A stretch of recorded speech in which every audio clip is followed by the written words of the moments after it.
Alors, bien chers amis, comme vous l'a signalé la semaine dernière, l'accueil, c'est important à la Maison de la Foi, et l'accueil commence à l'extérieur ici. Alors, nous sommes, vous voyez la pancarte, là, Maison de la Foi, et vous voyez un peu le décor du presbytère de Sainte-Élisabeth qui sert de Maison de la Foi. Alors, je suis avec Nathalie, qui fait cet accueil la plupart du temps. Ah oui, moi je suis souvent dehors. Je viens m'asseoir dehors avec mon café, puis les gens qui passent, ben on jase, on apprend à se connaître. Après ça, je les invite à venir prendre un café. Les gens qui passent en voiture, ils vont me klaxonner, des fois, ils vont même se coller de l'autre côté pour me dire « Hey, merci pour tes prières, Nathalie! » Dis merci à tout le monde pour les prières. Fait que c'est ça, ici, c'est vraiment mon coin, là, que je fais ma grande accueil, c'est vraiment ici sur le perron.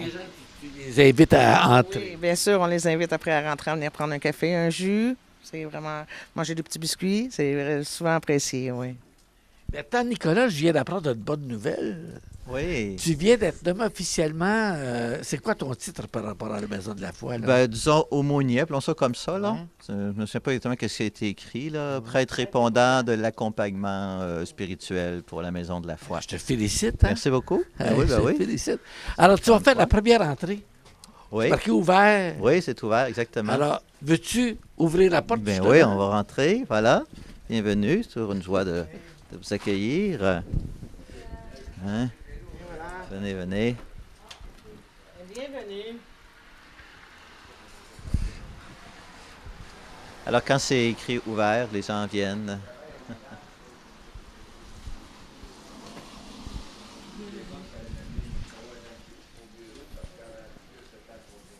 Alors, une fois entré dans la maison, voici ce que ça a l'air dans le fossé d'accueil. Et puis, vous voyez les places, elle a un petit peu de décor. Et on a toujours nos mêmes amis, Nicolas et Nathalie, qui font l'accueil.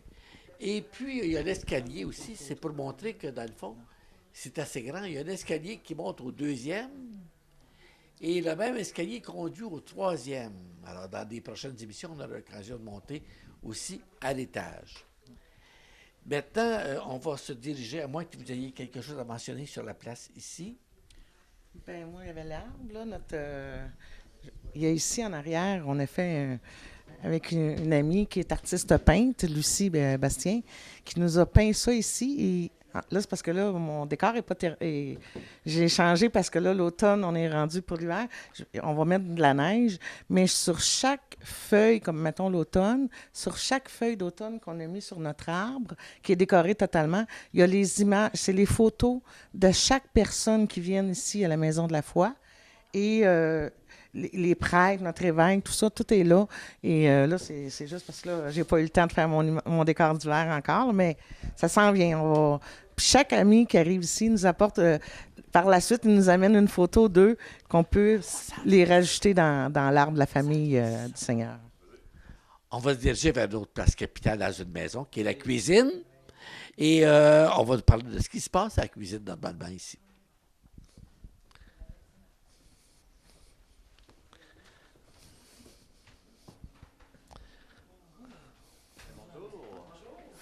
Alors, on voit déjà qu'il y a des personnes attablées autour de la table. C'est les mêmes personnes qu'on a vues la semaine dernière. Alors, parlez-nous donc ici, ce qui se passe à la cuisine. Là. C'est sûr qu'on a parlé des brunchs la semaine dernière, donc mais la table n'est jamais assez grande. Non, on en rajoute deux sur Puis l'autre ça sens. va souvent à l'extérieur On aussi. a une autre là. salle de Bon. l'autre côté aussi, Bon. on met des grandes tables comme ça ici. Parfait. Là. Et puis, donc, c'est l'accueil. Qu'est-ce qui se passe à la cuisine ici? Là? Ben, on offre un café, un jus. Et ben oui, hein, vous avez votre café, ben bravo. Mais c'est ça, on offre et on fait beaucoup d'écoutes. Oui, hein? On fait énormément d'écoutes avec les gens. Et ben, puis les gens apprennent à se connaître et se font accueillir par les plus anciens. Comme Nancy, ça fait longtemps, puis eux, ça fait déjà 2 ans. Bien, c'est ça. On a vraiment, ici, c'est vraiment l'esprit familial. Des fois, au brunch, il y a Jean-Marc qui vient jouer du violon, puis il y a son ami qui joue de l'accordéon. Fait que c'est très festif pendant les brunchs aussi, là. Un petit mot, toi, Nicolas, sur la cuisine?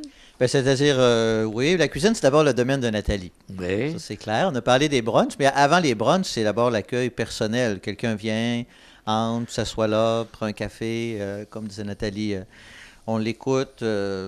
ça peut être 5 minutes, ça peut être 1 heure, ça dépend, ça varie beaucoup, beaucoup.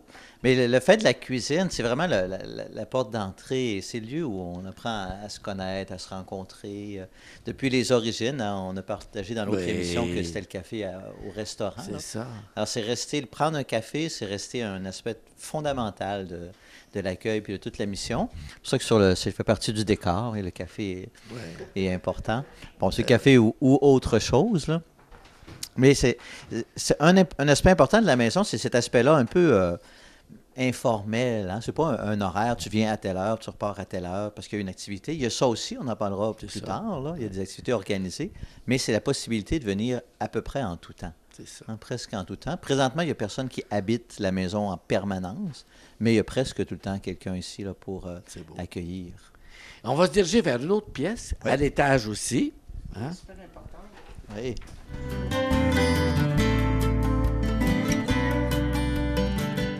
Alors, nous sommes maintenant dans la chapelle, c'est notre place centrale. Il y a la table du pain partagé de l'autre côté. Et ici, c'est le pain eucharistique, dans le fond. Puis la prière, l'adoration aussi. Alors, parle-nous-en donc un peu, Nicolas. Oui, c'est ça. Donc, l'accueil, c'est le premier côté à la cuisine. Quand les gens veulent aller un peu plus loin, donc on les invite à venir ici. On te parlait du pain eucharistique, c'est d'abord un espace de silence, hein, de rencontre silencieuse avec le Seigneur, un espace de recueillement, que présentement, dans cette chapelle-là, il n'y a pas la présence eucharistique encore. Un jour, quand on sera plus organisé, on pourra l'avoir. Mais donc, ça permet aux gens, après s'être exprimés, avoir été écoutés, avoir échangé, comme d'intérioriser, hein, de s'arrêter, de se recueillir pour aller à la rencontre de Dieu, qu'ils connaissent ou qu'ils ne connaissent pas, mais simplement prendre un temps d'intériorité pour aller à l'écoute de qu'est-ce qui les habite. Puis la chapelle est inspirante. Donc, elle a été réaménagée il y a 1 an et demi à peu près. Hein? Puis, elle est vraiment inspirante là, d'être ici, de s'arrêter. Donc, ça peut être la prière personnelle. Parfois, on peut venir avec la personne, prier avec elle, si elle le souhaite. Puis ensuite, là, il peut y avoir des rencontres de prière dont on pourra se parler éventuellement là, aussi. Donc, voilà. On a ce qu'il faut pour célébrer la messe. Donc, à l'occasion, on y célèbre l'Eucharistie. Quand il y a des retraites dans la maison, ou simplement, moi, de temps en temps, je viens passer une journée, puis on invite les amis qui le veulent, puis on se rassemble, puis on célèbre l'Eucharistie ici, là, quand les jours qu'il n'y en a pas de l'autre côté, du côté de la paroisse. Aussi, on accueille des prêtres aussi qui viennent faire des retraites en silence, mais désirant de faire le messe quotidienne quand même. Fait que je prépare l'hôtel et ils viennent célébrer le messe Donc, même à tous les jours. Il y a des prêtres qui viennent en repos ou en retraite ici. Est-ce qu'il y a des laïcs aussi qui peuvent venir? Oui.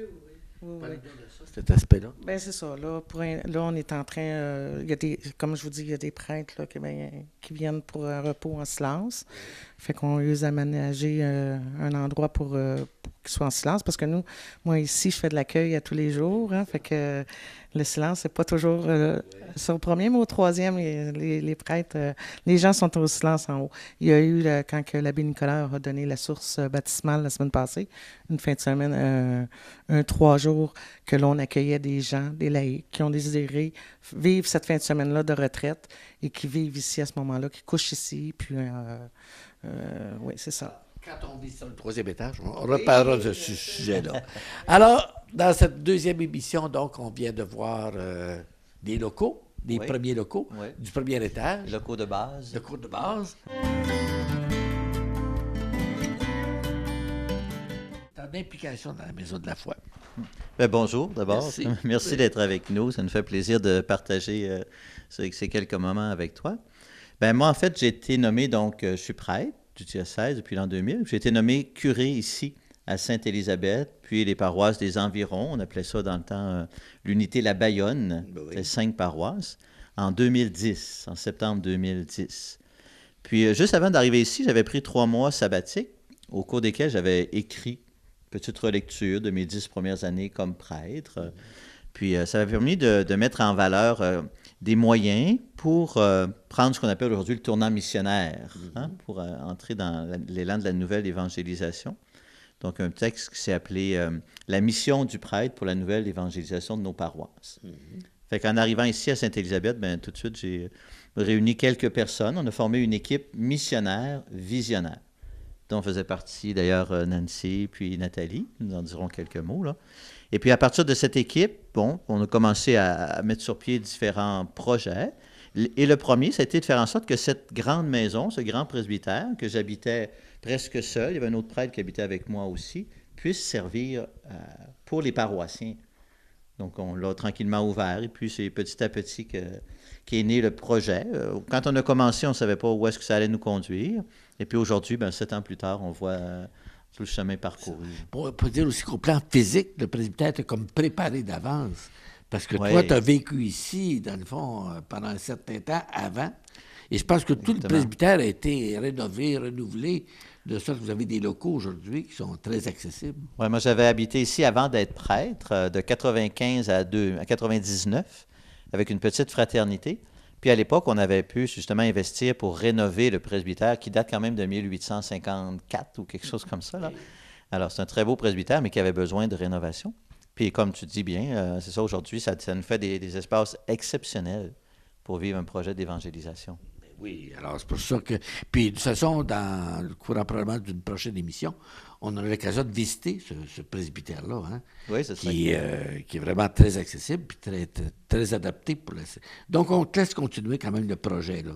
Bien, la première, justement, en lien avec le presbytère, la première activité qu'on a faite, ça a été une porte ouverte du presbytère, justement pour permettre aux gens de voir le bâtiment, là, qui est intéressant au niveau historique et tout. Puis en même temps, c'était comme un prétexte pour rencontrer les gens. Moi, j'arrivais ici comme curé, je connais personne. Bon, ils ne viennent pas tous à l'église tous les dimanches. Alors, comment faire pour les rencontrer? Donc, une des premières activités, ça a été de faire 2 jours de porte ouverte. Et là, plusieurs personnes sont venues comme ça, voir le presbytère, en même temps de nous rencontrer. Puis on a comme créé des premiers liens avec les paroissiens.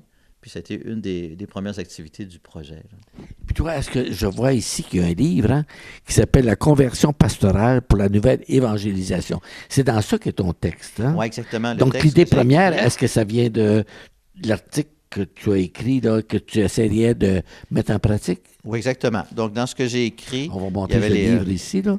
Les premières intuitions sur différents moyens d'évangélisation. Ce qu'on appelait ensemble, ça formait ce qu'on appelle la communauté chrétienne missionnaire. Et la Maison de la foi était un des projets de la communauté chrétienne missionnaire. Exactement. Bon. Et puis maintenant, si tu t'es adjoint des gens... Hein, oui, donc dans l'équipe initiale, il y avait justement Nathalie, qui est à ta droite, et puis Nancy, et une autre dame qui est déménagée aujourd'hui à l'extérieur. Alors, on va donner la parole maintenant à Nathalie.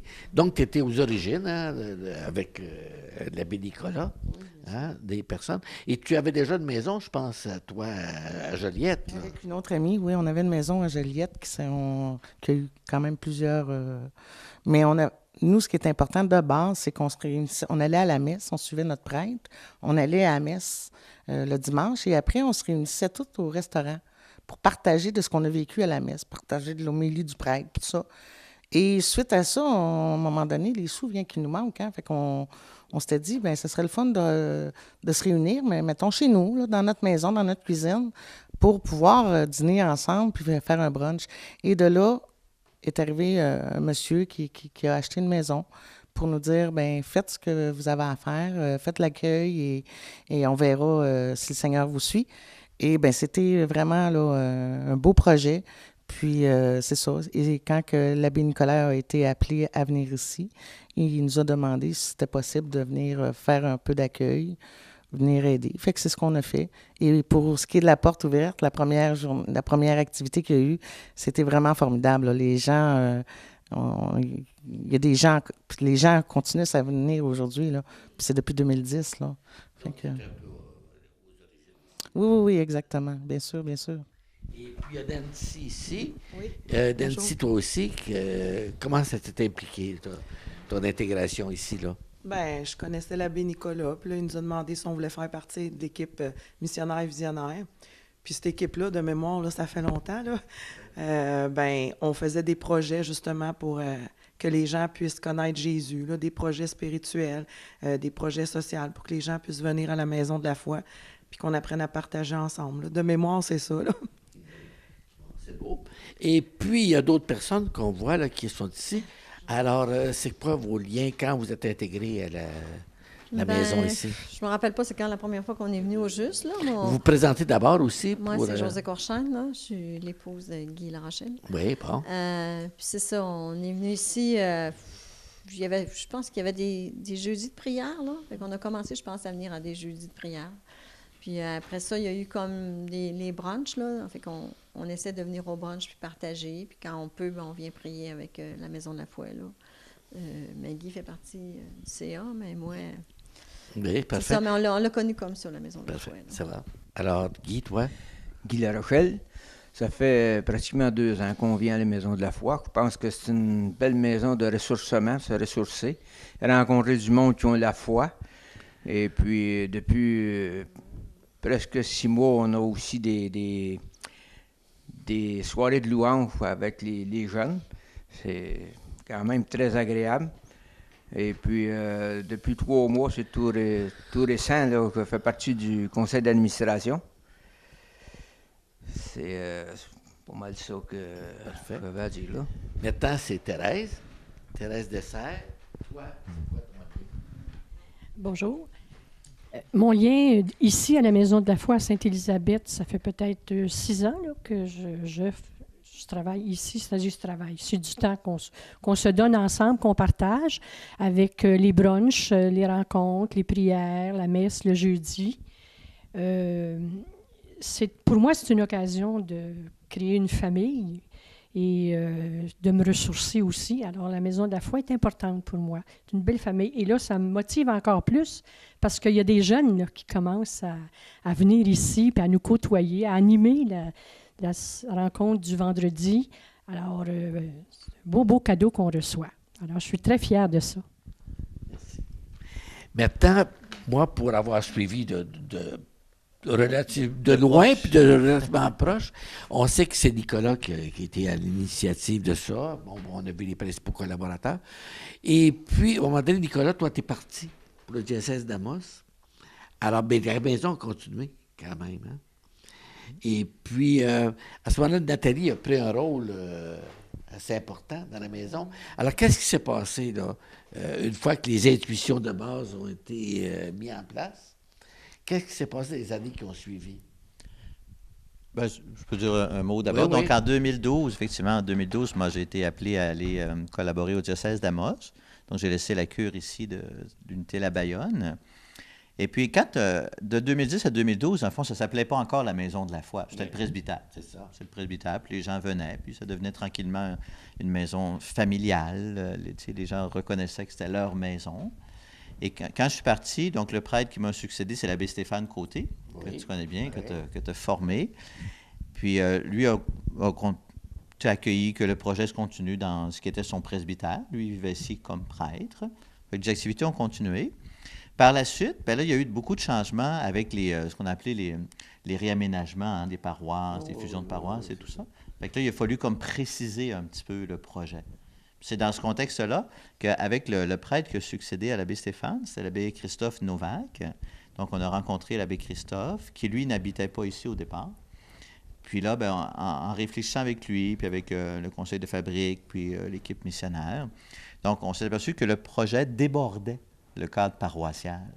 C'était pas seulement un projet paroissial, mais dans le fond, il venait ici des gens de partout.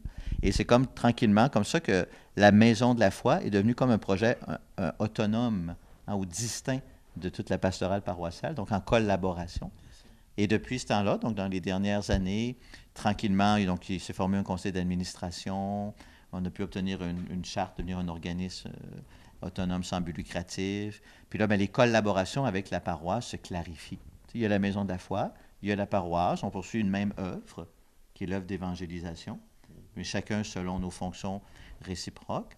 Puis là, ben, c'est ça, Nathalie, donc, est devenue d'une part présidente du conseil d'administration, mais surtout, si on peut dire ça, un peu l'âme de la maison.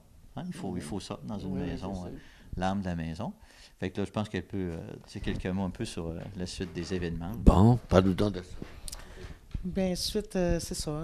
Suite à la restructuration de la paroisse, de Saint-Martin-de-la-Bayonne, qui est maintenant. Nous, on a continué quand même, quand que l'abbé Nicolas a quitté, on a continué l'accueil.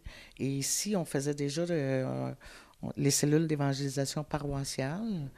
Justement, dans la salle ici, il y a une cellule qui se tenait ici. Et on a continué à faire, parce qu'on se disait, il y a plusieurs mouvements. Je rencontrais des gens, puis les gens me parlaient, puis je me disais, Caroline, il y a plusieurs mouvements dans l'Église. Pourquoi pas faire une maison que c'est l'Église qui est en mouvement? Et de là, on a fait appel à des amis qui étaient dans Thérèse Diotte, qui est pour le renouveau charismatique, qui est venue nous rencontrer, qui a fait des rencontres ici. Maintenant, Nancy, avec 3 autres personnes, s'occupe de ce mouvement-là, d'animer ici à toutes les 2 semaines. Et c'est ça. Nous, on a continué les cellules, on a continué l'accueil, on a continué les brunchs. À toutes les 2 semaines, on fait un brunch après la messe du dimanche. Les gens, dont les prêtres, dont vous participez quand vous passez dans le coin. Fait que c'est ça. Et c'est l'esprit familial, c'est l'esprit... et là, on a de plus en plus de jeunes. Moi, vous allez voir, là, ils vont sûrement vous montrer ça en image. Là, je fais beaucoup de perrons. Je jase beaucoup avec nos jeunes du village et je les amène à rentrer à la maison. Et ils nous amènent une joie incroyable et une force incroyable, ces jeunes-là. Ça joue entre 13 ans et 19 ans, là, les jeunes qui viennent ici régulièrement. Là. Et c'est ça. Mais on a plusieurs activités. On a le cinéma de la foi, une fois par mois. On a sur les pas de Saint-Ignace qui vont commencer bientôt avec vous, l'abbé Claude.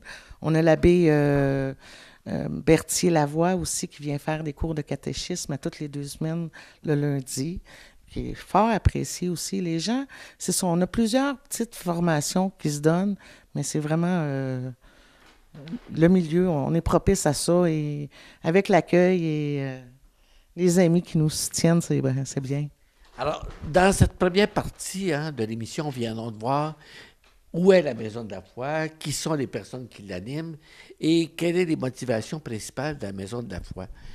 Dans la deuxième partie, j'aimerais aussi, vu qu'on atteint un large auditoire par ce média de CTRB, lancer d'invitation à toutes les personnes, que vous soyez des pratiquants réguliers dans les églises ou soyez en recherche de foi, ou vous vouliez un milieu d'écoute, d'accueil. La maison est propice à ça. Hein? Et je pense bien, c'est un des principales orientations, principaux objectifs. Vous passez devant le presbytère, qui est la maison de la foi. Je dis presbytère parce que physiquement, ça a l'air d'un presbytère. Mais vous arrivez ici, il y aura quelqu'un, la plupart du temps. Je suis ici pour faire l'accueil. Justement, c'est pour ça que l'accueil, on commence par accueillir les gens, que les gens, comme d'autres qui connaissent la messe, qui vont à la messe, c'est très bien. Mais il faut aller chercher aussi les gens qui n'en vont pas à la messe.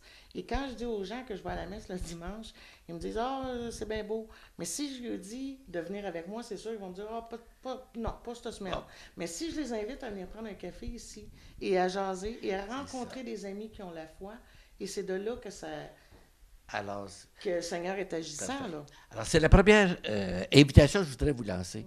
De venir frapper à la porte, sonner à la porte, et vous aurez des personnes qui viendront vous accueillir pour vous écouter. Il y a tellement de situations aujourd'hui que des personnes vivent que c'est bon d'avoir un milieu pour ça. Et puis, deuxièmement, vous rencontrez une famille aussi. Ces personnes-là ici sont là pour vous accueillir. Nathalie est ici, oui, mais il y a d'autres personnes aussi. C'est une famille que vous accueillez ici en tout temps. Et un moment privilégié, dont je peux témoigner, parce que j'y participe occasionnellement, sont des brunchs. Souvent, il y a des brunchs un peu partout. Il y a des brunchs des restaurants, il y a des brunchs des associations. Ici, à toutes les 2 semaines, il y a un brunch. Je peux vous dire qu'il est très bon, d'ailleurs. Il y a un brunch qui est très bon, très agréable, dans un milieu de fraternité. Et le coût, vous donnez ce que vous voulez. Hein? Alors ça, c'est intéressant. C'est le dimanche. Après la messe ici, ça veut dire entre 11h30 et midi, là, et vous venez, puis c'est très fraternel. Alors ça, c'est un premier point. Deuxième aspect aussi, il y a des activités qui se passent régulièrement.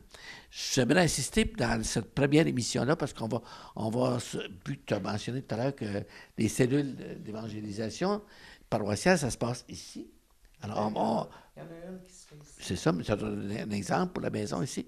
Alors, on va en profiter pour parler de cette activité-là. Puis ensuite, dans une deuxième émission, on se promènera dans la maison Ah oui. pour voir un peu c'est quoi physiquement la maison. Soyez familiers avant d'y arriver. Et on parlera d'autres activités qui se passent dans la maison. Ça va? Très bien.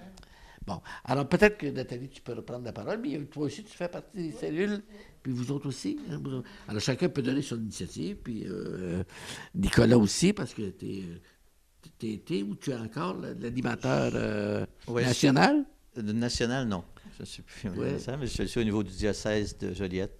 Bon. Exactement. Fait que tu vas pas nous en autres, vu que tu as le Oui, micro bien déjà. sûr. Ben oui, les cellules d'évangélisation, moi, ça fait partie, c'est intimement lié à toute ma vie de prêtre. J'ai connu les cellules en même temps que je suis devenu prêtre, en 99 à Saint-Jacques de Montcalm.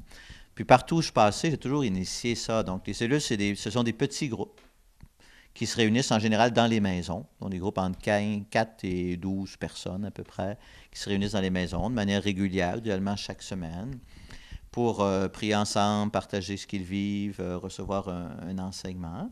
Alors, actuellement, dans le secteur ici, il y a 8 cellules d'évangélisation qu'on accompagne, dont une qui se réunit ici dans la Maison de la foi. Et puis, pour apprendre à évangéliser leur milieu, comment être témoin de Jésus dans notre milieu. Alors, c'est très beau de voir les personnes qui arrivent, qui cheminent à l'intérieur des cellules d'évangélisation, les cellules qui se multiplient. Quand une cellule devient trop nombreuse, puisqu'on n'a plus de place en maison, ben, on est obligé de se multiplier. Mais c'est ça le but. Hein? Le but, c'est qu'il y ait le plus de maisons possible où on peut se rassembler et simplement partager sur notre foi. Et puis, d'où ça vient, ça, les cellules d'évangélisation? Puis qu'est-ce que ça fait? Puis comment une réunion se passe? Bon, disons que sans remonter jusqu'au Christ puis à la Pentecôte, mais disons qu'on considère que c'est un prêtre d'un diocèse de Milan en Italie. Il s'appelle Don Pigi, qui a initié ça dans sa paroisse au milieu des années 80, à l'invitation d'ailleurs d'un prêtre canadien. C'est un prêtre canadien qui est allé le visiter, qui s'appelait Valérien Godette, qui est allé le visiter en Italie, puis c'est lui qui lui a suggéré ça. Et puis lui a commencé ça dans sa paroisse, et puis il y a des paroisses autour qui se sont intéressées, puis tranquillement, ça s'est répandu dans le monde entier à partir de là. Et à chaque année, d'ailleurs, il y a à Milan une rencontre internationale là, des cellules d'évangélisation. Fait que c'est parti de là. Puis donc, les gens se rassemblent dans les maisons pour une rencontre qui dure à peu près 1h30, dans lequel, bon, qu'est-ce qu'on fait? Il y a un temps où on s'accueille, d'abord, puis un temps de prière de louange, un peu la prière de louange, pour tout de suite tourner nos cœurs vers Dieu. Puis la prière de louange, ça nous libère de la fatigue de la journée, puis on tourne nos cœurs vers Dieu. Puis ensuite, il y a un partage du vécu. Qu'est-ce qui s'est passé dans la semaine? Comment est-ce qu'on a vu le Seigneur présent dans notre vie cette semaine? Qu'est-ce qu'on a fait pour le faire connaître? Donc, les gens partagent simplement ce qu'ils ont vécu. Puis ensuite, il y a un temps d'enseignement. Alors ici, ce que je fais, moi, depuis que j'ai commencé, j'enregistre un enseignement de 7-8 minutes qui est distribué dans toutes les cellules. Alors, au départ, c'était compliqué un peu. C'était d'abord les cassettes. Quand j'ai commencé, c'était les audiocassettes qu'il fallait multiplier, apporter, etc. Ensuite, ça a été les CD. C'est un peu plus simple. Et maintenant, ben, par Internet, c'est facile. J'enregistre l'enseignement, je l'envoie dans toutes les cellules par Internet. Donc, les gens écoutent l'enseignement, puis échangent autour de cet enseignement.